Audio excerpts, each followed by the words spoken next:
নমস্কার বন্ধুরা, এখন আমি রাত্রিবেলায় ব্লগ নিয়ে এসেছি। আমি এখন রাত্রিবেলায় কী করব তোমাদের দেখাচ্ছি। চলো দেখি তাহলে কি করি রান্না। আমি নিয়ে এসে দেখো, আমাদের দাদাভাই মাংস এনেছে, মাংসের তরকারি করব। এই যে আলু কেটে রেখেছি, আর আদা রসুন পেঁয়াজ লঙ্কা সব আছে, একসাথে পেস্ট করবো। আমি এরকমই করে রাখি, 2-3 দিনের মশলা একসাথে বেটে নিই, কারণ সকালবেলা আমার অনেক তাড়া থাকে তো রান্না। এবার আটাটা বেড়ে রেখেছি, মাখবো। মাংস তরকারিটা বসিয়ে আটাটা মাখবো। এখন যাই মশলাটা বাটতে।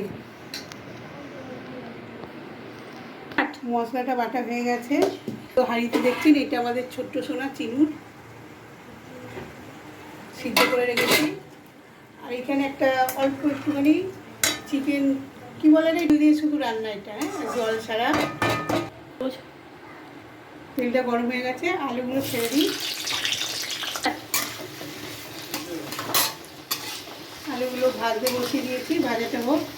তার মধ্যে আমি দেখিয়ে দিচ্ছি, এই যে মাংসটা দেখছেন, চিকেনটা, এর মধ্যে আমি শুধু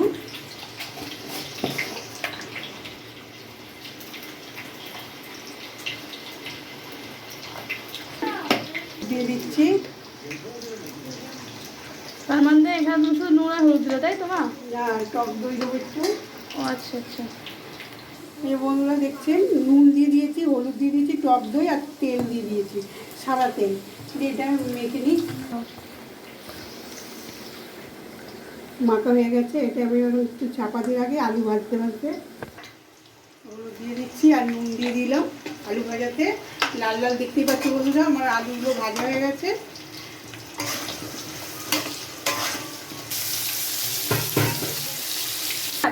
পেঁয়াজগুলো ভাজা হয়ে গেছে, দেখতে পাচ্ছেন বন্ধুরা, লাল হয়ে গেছে। এবার একটু জিরে ফোড়ন দেবো। মাংসটা এবার দিয়ে দিলাম, নুন হলুদ আর টক দই।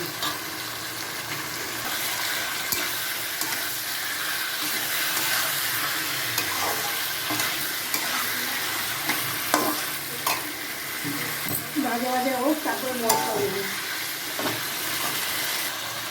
এবারে আদা রসুনের পেস্টটা দিয়ে দেবো।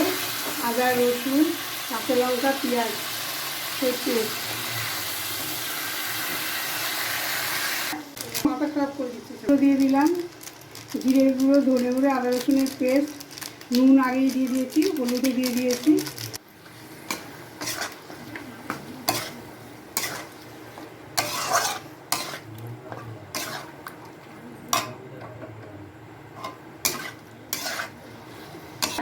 কাশ্মীরি লঙ্কার গুঁড়ো দিয়ে দিলাম আমি, খুবই দরকার আছে। আর একটু মিট মশলা, চিকেন মশলা দিয়ে কষাচ্ছি আমি।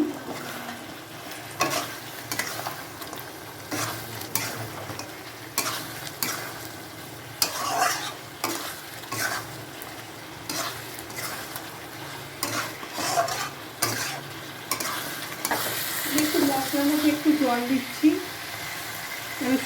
শুকনো শুকনো লাগবে, কষানো হবে, লাগবে মশলাগুলো। একটু জল দিয়ে দিলাম, স্বাদ মতন চিনি, মিষ্টি দিতে হয় একটুখানি, তাহলে রঙ কালারটাও সুন্দর আছে, টেস্টি লাগে খেতে। একটুখানি মিষ্টি দিয়ে দিলাম।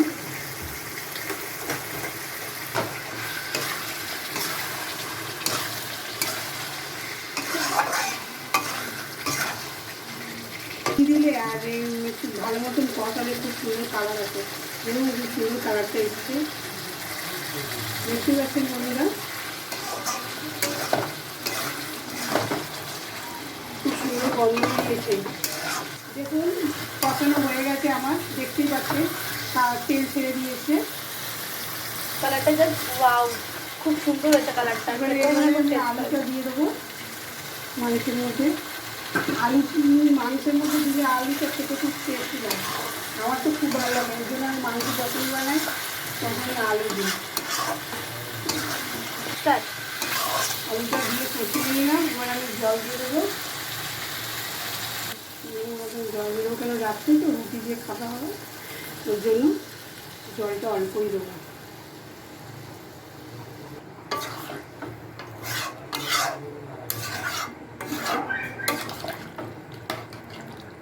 এবারে আমি চাপা দিয়ে দিচ্ছি এর মধ্যে।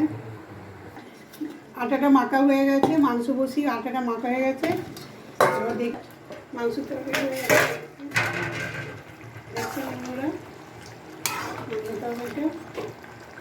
আলু সিদ্ধ হয়ে গেছে। এবারে গরম মশলা দিয়ে দিচ্ছি।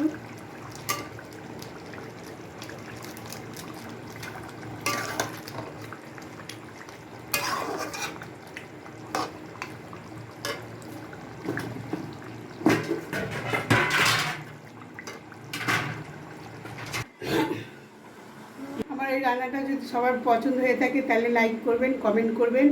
আবার কালকে নতুন ভিডিও নিয়ে আমি আসবো। আপনারা ভালো থাকেন, সুস্থ থাকবেন। তো টাটা, আবার কালকে নতুন ব্লগ।